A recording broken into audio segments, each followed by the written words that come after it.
नमस्कार दोस्तों, आप सभी का बहुत बहुत स्वागत है मेरे YouTube चैनल नॉलेज आर में। मैं हूं संजीव और आज हम आपके लिए लाए हैं अपने सामान्य ज्ञान के प्रश्नों की सीरीज़ का अगला भाग। तो चलिए बिना किसी देरी के शुरू करते हैं आज का वीडियो और चलते हैं पहले प्रश्न की तरफ। पहला प्रश्न हमारा है, ग्रीन पार्क स्टेडियम कहाँ स्थित है? ऑप्शन दिए हुए हैं बेंगलोर, कानपुर, नागपुर या फिर कटक। तो दोस्तों हमारा ग्रीन पार्क स्टेडियम है उत्तर प्रदेश के कानपुर शहर में स्थित है। इसकी स्थापना 1945 में की गई थी। 32,000 दर्शकों की क्षमता वाला ये स्टेडियम बहुउद्देशीय भी है। ये उत्तर प्रदेश का एकमात्र ऐसा स्टेडियम है जहां नियमित तौर पर अंतर्राष्ट्रीय क्रिकेट खेला जाता है।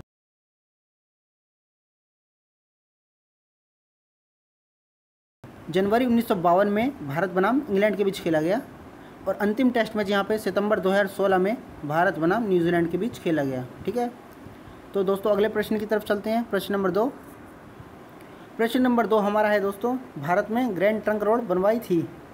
ऑप्शन दिए हुए हैं अशोक ने, शेरशाह सूरी ने, अकबर ने, हुमायूं ने। तो भारत में ग्रैंड ट्रंक रोड बनवाई थी दोस्तों शेरशाह सूरी ने। ग्रैंड ट्रंक रोड क्या थी? ये दक्षिण एशिया की सबसे पुराने और लंबे मार्गों में से एक है। ये बांग्लादेश के चटगांव से प्रारंभ होती है और पाकिस्तान के लाहौर से होते हुए अफ़गानिस्तान के काबुल तक जाती है।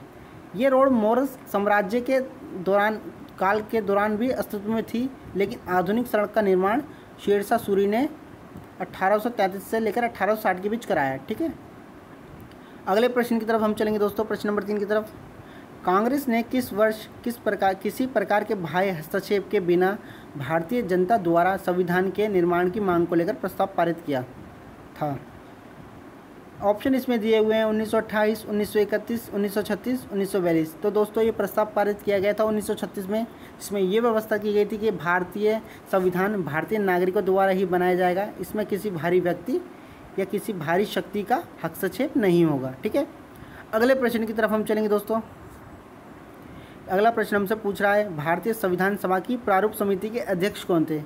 ठीक है, इसके ऑप्शन इसने दिए हुए हैं doctor Rajendra Prasad, Jawaharlal Nehru, doctor BR Ambedkar या फिर पुरुषोत्तम दास टंडन। ठीक है, तो दोस्तों प्रारूप समिति के अध्यक्ष थे हमारे BR अम्बेडकर, डॉक्टर भीमराव अम्बेडकर। इसके अलावा कुछ और समितियां भी थी संविधान की, जैसे कि संचालन समिति, इनके अध्यक्ष थे डॉक्टर राजेंद्र प्रसाद। एक थी प्रांतीय संविधान समिति, इसके अध्यक्ष थे सरदार वल्लभ भाई पटेल।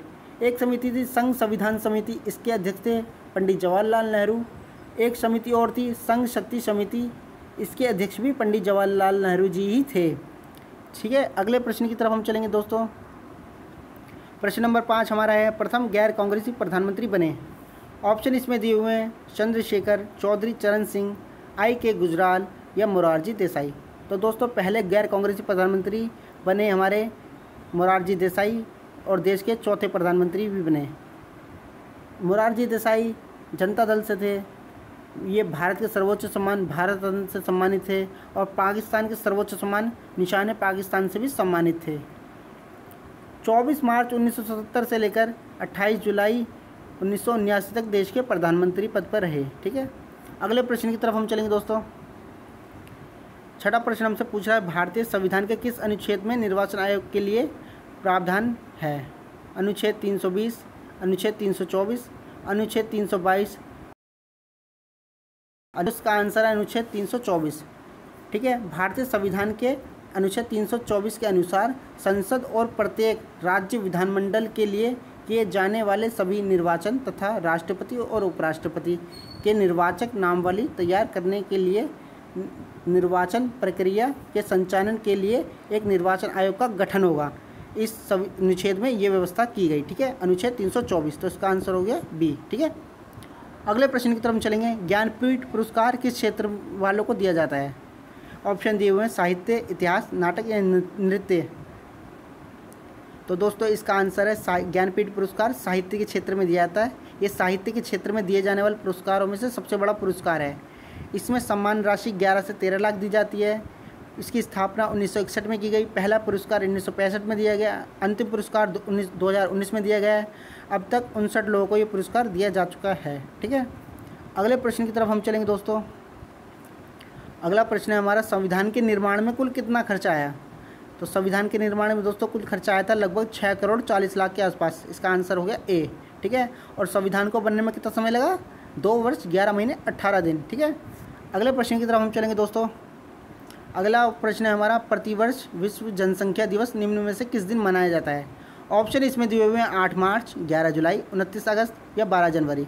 तो दोस्तों विश्व जनसंख्या दिवस हमारा मनाया जाता है 11 जुलाई को। इसके अलावा 8 मार्च को मनाया जाता है अंतर्राष्ट्रीय महिला दिवस, 29 अगस्त को बनाया था राष्ट्रीय खेल दिवस और 12 जनवरी को हमारा बनाया था राष्ट्रीय युवा दिवस। ठीक है, अगले प्रश्न की तरफ चलते हैं, हमारे आखिरी प्रश्न की तरफ। आज का हमारा आखिरी प्रश्न है, भूटान का राष्ट्रीय खेल कौन सा है? ठीक है, इसमें ऑप्शन हमारे दिए हुए हैं बैडमिंटन, बास्केटबॉल, फुटबॉल या तीरंदाजी।